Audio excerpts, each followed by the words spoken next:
Gang, we are at a very old cemetery here called Old St. Patrick in Wadsworth.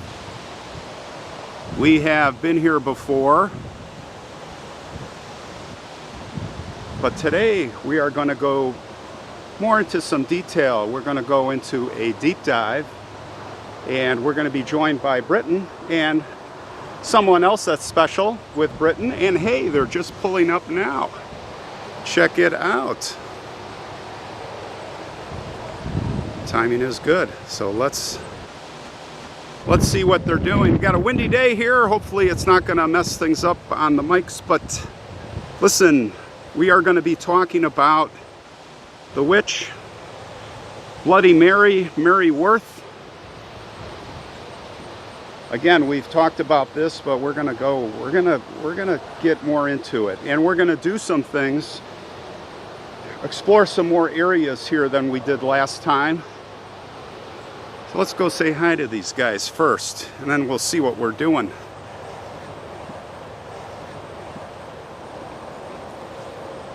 Well, look who's here. Good afternoon. Who do you got with you here? I got my daughter Lily here, gang. What's up, Lily? How you doing? Good. It's a pleasure to be here. Yeah. Well, we are going to have some fun, and this is going to be very intriguing today. We are, like I said, I was just walking over telling everybody we're going to tell more of the Mary Worth Bloody Mary story. Maybe we'll look at a couple of stones. Come on, let's go this way. So, Britton, you know all about this story, right? Oh yeah, all Chicago kids growing up that have sleepover parties know about this one. Yeah, I think it's a story that is really spread around the country, and I think a lot of people claim the story, but really this is where it originated. Yeah, I didn't really know how deep it actually went, how much facts are actually behind it. Yeah, the old legend of Bloody Mary. I'm learning more and more as we go on it. Well, just to start with, Bloody Mary, we're going back to the 1800s, and this is a pioneer cemetery, Catholic cemetery, and we go back to the 1800s, and it is said that, and oh, let's make a distinction first, right? There is another Bloody Mary, and that's from England, the Queen Tudor Mary. And she persecuted a lot of Protestants. Actually, not only persecuted them, but had them killed, tortured and killed. Yeah. So we do acknowledge that, but this is Mary Worth, Bloody Mary. Now, in the 1800s, they say that she lived here on a farm, the Worth farm, and she was pretty evil because she was running, you know, this was Underground Railroad territory, and she was running what they call a reverse Underground Railroad. Yeah, the reverse Underground Railroad. And more to the legend, she practiced witchcraft, and she would deceive these slaves, making them think that they found safe haven, and then she would torture them and turn them in. And she'd get paid a lot of money. Yeah. So the locals, you know, they had enough of that. And what they did is, it is said that well, now, by the way, the farm is just to the north of here. And we have verified the location of where the farm used to be. And there's still farmland there, of course, many, many new owners, generations. But it is said that they really got sick of her, and they most likely lynched her. I think it was near here, the cemetery, maybe in the woods here, or on the farm. I can't remember. Was it on the farm or?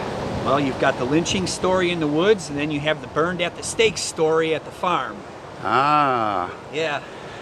All the ins and outs of urban legends and witches, you know, for sure.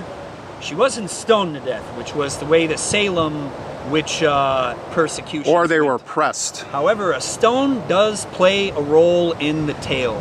Yeah, very good point. So we're going to be looking. We're going to be searching for an artifact on the Worth farm, the land that was the Worth farm. We're looking for a stone that really marked her grave. It was an unmarked grave, but it was a square stone, 4 sides. It might have been rectangular. And the way the story goes is they used it as a, after she was hung and other people got the farm, they used it as they found the stone and they brought it back and they used it as a doorstop, and that must have ticked her off, because the next thing you know, the whole place, the barn, the house, everything burned down. Then I think some new owners got it and the same thing happened. Same thing happened, and that is factual. That fire occurred in 1985 or 1986. Oh, there was another one right up here. Uh-huh. Now, whether they were messing with the stone or not, we don't know. But of course, getting to the heart of the story with Mary Worth is, the legend is that you stand in front of the mirror, most likely in the bathroom, I guess, and you say her name 3 times, or I believe in Mary Worth, she is supposed to come and scratch your eyes out, right? Yep. Now Lillian knows all. Have you tried that? No, absolutely not. No. I don't blame you. Actually, when we were young, we were too terrified. We always talked about it, but we never did it. Yeah. So what we're going to do is, we've got another channel for those of you Faces of the Forgotten Friends that don't know, called IQ, Intangible Quests. And right now we are going to go on an intangible quest next door to the north, where there was some paranormal activity, but to the north, to the farm, we're going to the farm. So we're going to be scouting, and then the final part of that episode, it's going to be on that channel, released now at the same time, if you want to go watch it, is going to be an experiment where we are going to hopefully find this artifact that ties in to the farm and do the mirror experiment. I don't know how we're going to do it yet, but we're going to see what we're going to find. We're going to take it from there. So if you're just in the cemeteries, hope you enjoyed this. We looked at a few stones here, a couple, but for the rest of you that are into the paranormal, we're gonna end it here, and we'll see you on IQ.